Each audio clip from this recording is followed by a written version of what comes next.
Bismillahirrahmanirrahim. Assalamualaikum warahmatullahi wabarakatuh. Kita kembali lagi dalam mata kuliah Rekayasa Pondasi pertemuan ke-9. Kali ini kita akan membahas tentang kapasitas dukung tiang lateral. Nah, sekarang kita masuk ke pondasi tiang lateral. Sumber beban lateral adalah yang pertama gedung. Maksudnya di bangunan gedung. Di bangunan gedung ada beberapa sumber, misalnya beban angin, gempa, dan lain-lain. Misalnya kita punya gedung. Ini misalnya ada gedung. Nah, terus gedung ini menerima beban lateral.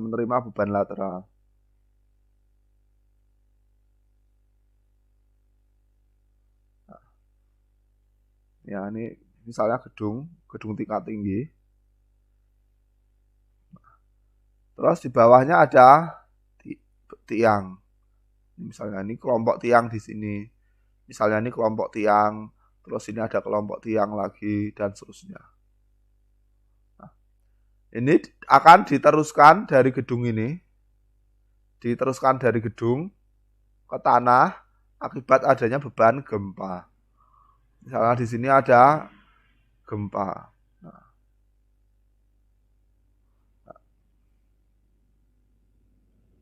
Dan seterusnya. Terus ada beban angin dan seterusnya. Beban-beban lateral ini nanti menjadi sumber dari beban lateral di dalam fondasi ini. Kita akan menjadi sumber beban di fondasi ini. Nah, jadi sumber beban lateral di sini. Itu ya. Nah, jadi beban lateral ini akan menimbulkan momen dan beban lateral di sini. Nah, itu untuk beban gedung. Terus misalnya ada abutmen jembatan. Nah, abutmen jembatan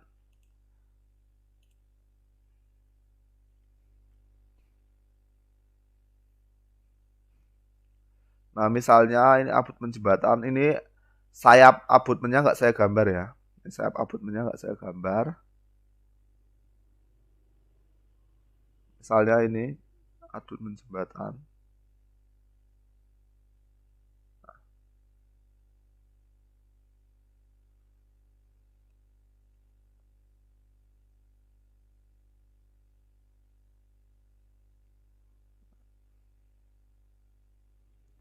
Ini pile cap-nya.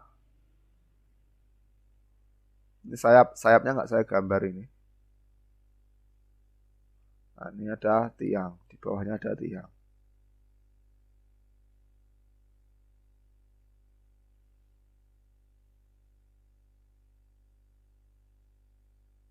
Nah, beban lateral pada abutmen jembatan bisa terjadi akibat misalnya, sebenarnya banyak ya sebenarnya. Misalnya di sini ada tekanan tanah lateral. Ini ya tekanan tanah lateral.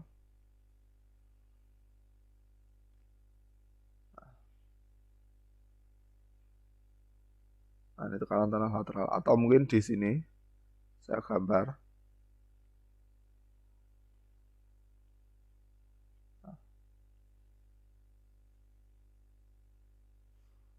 Di sini. Nah, ada tekanan tanah lateral.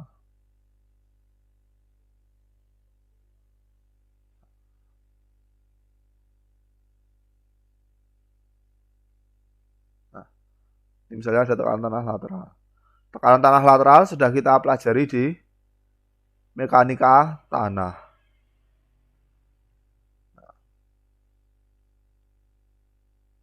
Terus bisa jadi akibat beban gempa, beban angin, dan lain-lain.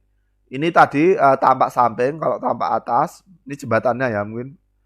Jembatannya. Misalnya ini tampak atas. Nah, mungkin di sini ada beban angin, beban gempa, dan seterusnya. Paham ya? Nah, itu untuk di abutmen jembatan. Terus pelabuhan, misalnya ombak, gelombang. Terus misalnya tumbukan kapal yang bersandar. Nah, itu juga menimbulkan beban lateral. Dan lain-lain. Masih banyak, sumber beban lateral masih banyak. Nah, pada zaman dulu hingga pertengahan 1960, pondasi tiang itu diasumsikan hanya mendukung beban aksial. Beban aksial itu beban yang sejajar sumbu panjangnya, sumbu aksial dari tiang. Jadi sebelum tahun 60, trennya itu tiang itu hanya mampu menahan beban aksial. Sebelum tahun 60-an, tiang itu hanya mampu menahan beban aksial ini. Nah, jadi kalau ada beban lateral gimana Pak? Misalnya ada tadi merancang bangunan tinggi, merancang abutmen jembatan, merancang tiang jembatan dan lain-lain. Itu gimana Pak? Nah, caranya dengan memiringkan tiangnya dimiringkan. Sehingga beban lateral didukung oleh batter spile, tiang batter. Nah, ini ya. Idenya dengan memiringkan tiang sehingga didapat kesetimbangan gaya. Nah, kalau tiangnya lurus beban lateralnya tidak ada yang menahan. Kalau adik-adik ingat analisis struktur atau mekanika teknik, kesetimbangan gaya itu didapatkan jika kurva yang dibentuk oleh gaya dan reaksi itu tertutup, membentuk kurva tertutup. Ini ya, kesetimbangan gaya didapat jika kurva yang dibentuk oleh gaya luar dan reaksi itu membentuk kurva tertutup. Maksudnya seperti apa Pak? Ini refresh ya. Maksudnya seperti apa? Misalnya dulu adik-adik belajar sendirol ya. Adik-adik belajar sendirol. Ini ini apa namanya?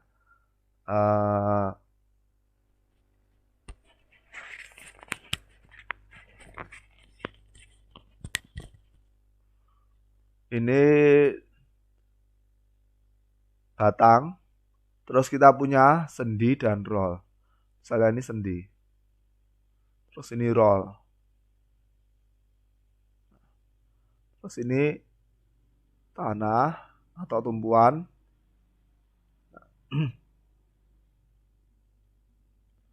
Ini titik A, ini titik A, ini titik B. Terus misalnya ada gaya miring. Misalnya F, seperti ini.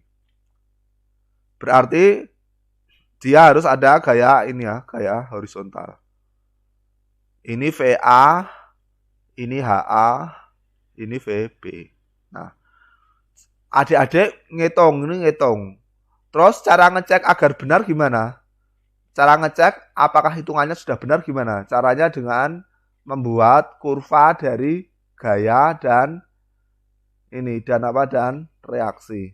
Misalnya kita punya gaya F, kita gambar skalatis.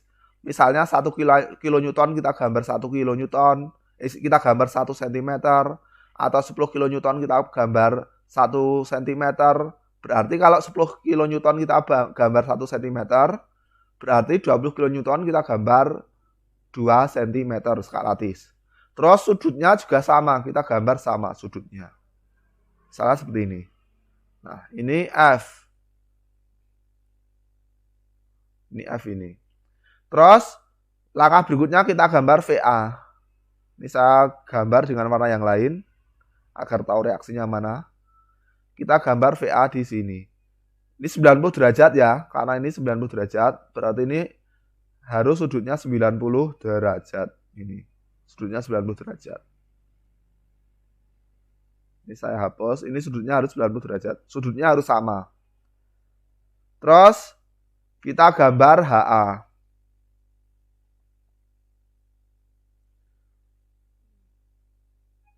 Mungkin VA-nya ini terlalu panjang ya nih, VA-nya terlalu panjang. Saya hapus.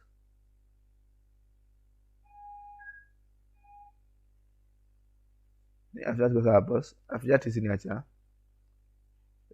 Gambar ulang yang lebih besar.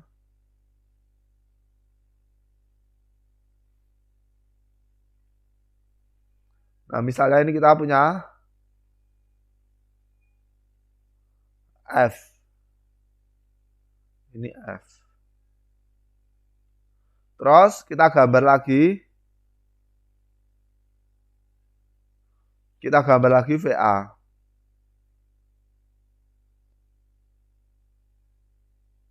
Nah, ini VA. Terus kita gambar HA. Kita gambar HA di sini. Terus kita gambar VB. Nah, ini VA. Ini HA. Ini VB. Nah, ini apa? Dari analisis struktur yang telah kita pelajari,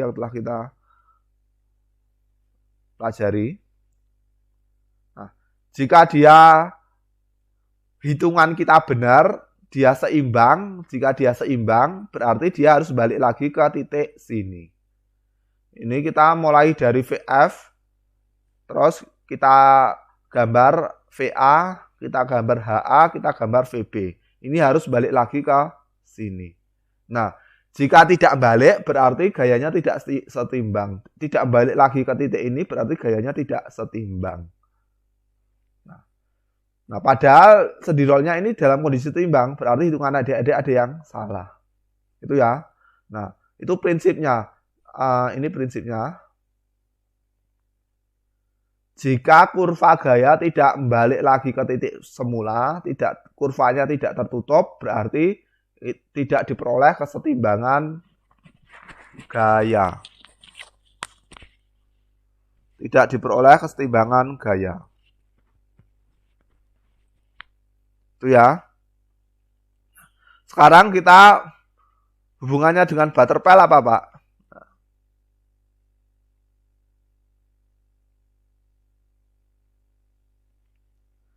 Kalau tiang kita hanya 90 derajat vertikal, kita punya gaya 2 lateral dan vertikal, kita punya gaya lateral. Terus kita punya gaya vertikal. Zaman dulu kita hanya mengasumsikan tiang hanya mampu menahan gaya vertikal, gaya aksial, Tiang hanya mampu menahan gaya aksial. Zaman dulu asumsi kita seperti itu. Berarti ini ada F. Nah, berarti gimana? Ini berarti QU ya, ini QU. Ini QU. Nah, yang ini QG. Ini QV. Berarti kurva kita gimana? Kurva kita hanya ini QU. Terus ini QG. Terus ini, atau saya gambar pakai warna yang lain.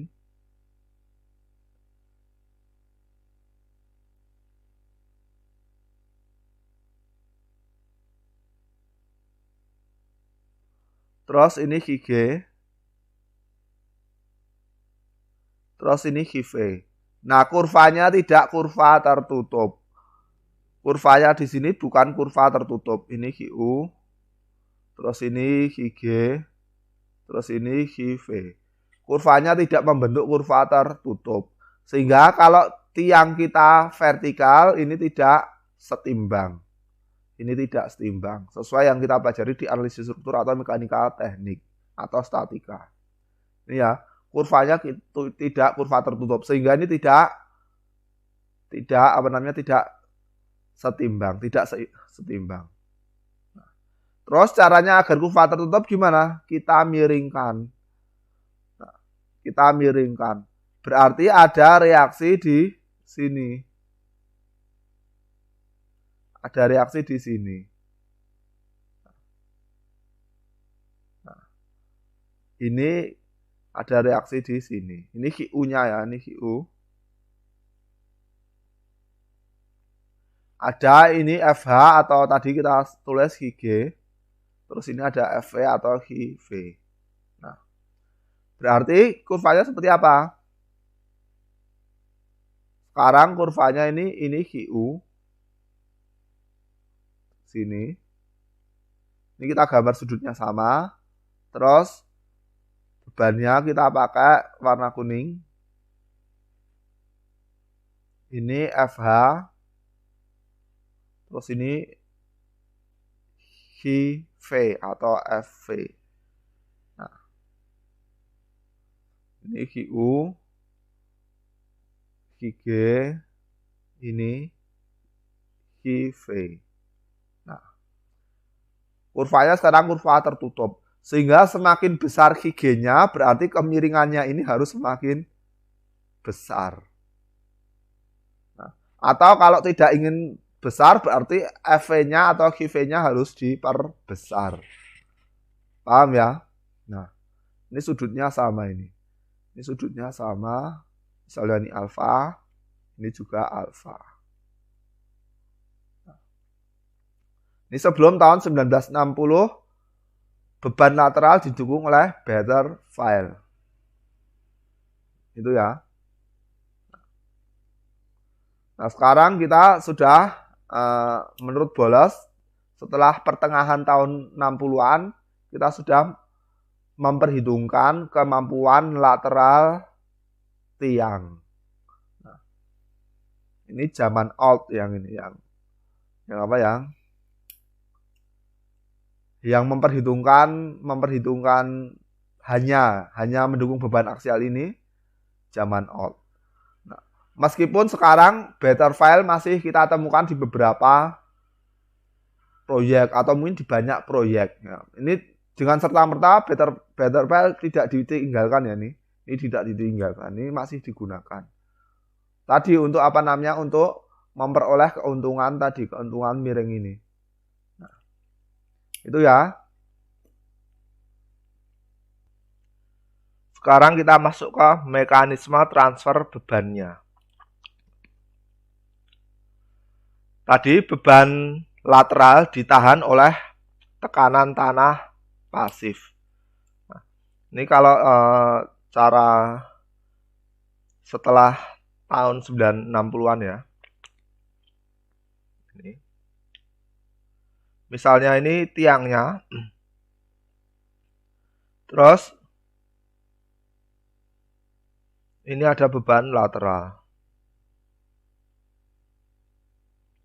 Nah, ini ditahan oleh tekanan tanah pasif. Ini ditahan oleh tekanan tanah pasif. Ini bentuknya ini tergantung kondisi tiang dan tanahnya ya. Ini bentuknya. Ini saya asumsikan gambar asal. Nah, misalnya seperti ini bentuknya. Ini tekanan tanah pasif. Ini nanti bentuknya tergantung dari bentuk ini ya, maksudnya distribusi tekanan tanah pasifnya ini tergantung dari kondisi tanah dan tiangnya. Nah, setelah tahun 60, pertengahan tahun 60-an, kita tidak lagi mengasumsikan kalau tiang hanya menahan beban aksial saja. Nah, tiang sudah mampu menahan beban lateral dengan adanya atau dengan memobilisasi tekanan tanah pasif. Itu ya. Nah, kalau tekanan aksial kemarin, kalau tekanan tanah aksial kemarin, tiang ditahan oleh jepitan dari tanah, gesekan dari tanah di sekelilingnya. Nah, gesekannya itu tergantung dari sama juga tekanan tanah, tapi ini bukan pasif, tekanan tanah diam. Nah, tergantung dari tekanan tanah tiang. Nah, kalau untuk lateral ditahan oleh tekanan tanah pasif. Kalau aksial, kiri kanan ya kalau aksial. Kalau aksial gini, mungkin sebagai pembanding. Nah, ini tiangnya, pilenya, terus ini aksial. Nah, kalau kemarin kan asumsinya seperti ini.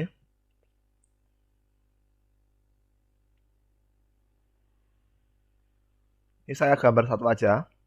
Nah, ditahan ini tekanan tanah diam. Nah, ini sebenarnya terdistribusi ya. Ini saya gambar satu aja biar enak. Terus akibat adanya tekanan lateral ini ada gesekan di sini. Ada gesekan. Nah, kalau yang lateral dia langsung ditahan di sini. Paham ya? Di satu sisi. Di sini. Secara umum seperti itu. Distribusi tekanan pasif ini, distribusi ini, tekanan tanah pasif di sini tergantung yang pertama kekakuan tiang. Tiang itu kaku atau tidak kaku. Terus yang kedua kekakuan tanah. Nah, nanti kita pakai modulus reaksi subgrade atau dan lain-lainnya. Terus kondisi ujung tiang, kondisi di sini. Di sini terjepit atau bebas. Kondisi ujung tiang.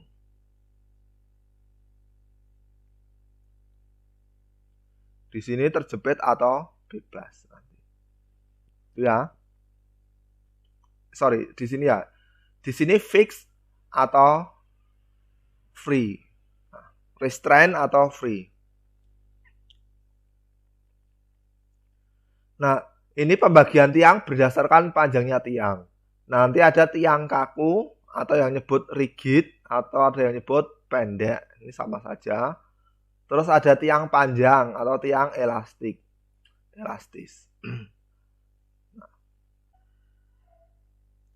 Nah, ini ilustrasi dari tiang pendek dan tiang panjang.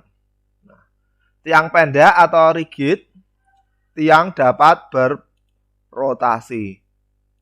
Seperti ini, tiang berrotasi. Nah, terus ini diagram SFD, diagram gaya geser, ini diagram momennya seperti ini. Nah, terus yang ini tiang panjang, ini ada momen, ini ada defleksi ya. Kalau di sini kita lihat defleksinya itu ini, defleksi atas ini, terus ini misalnya kedalaman sumbu Z, nah, seperti ini. Ini defleksi sepanjang kedalaman.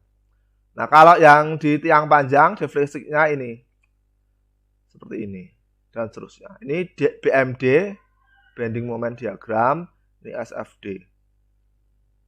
Ini SFD, ini BMD. Ini saya ambilkan dari bukunya Braja M. Das. Nah, sekarang tiang berdasarkan kondisi ujungnya. Nah, ada ujung jepit atau fix and pile, ada ujung bebas free and pile. Nah, yang kiri ini ujung bebas. Ujung bebas jika A-nya ini, tiangnya ini pile cap, ini pile cap. Jika tiangnya ini tertanam di pile cap kurang dari 60 cm.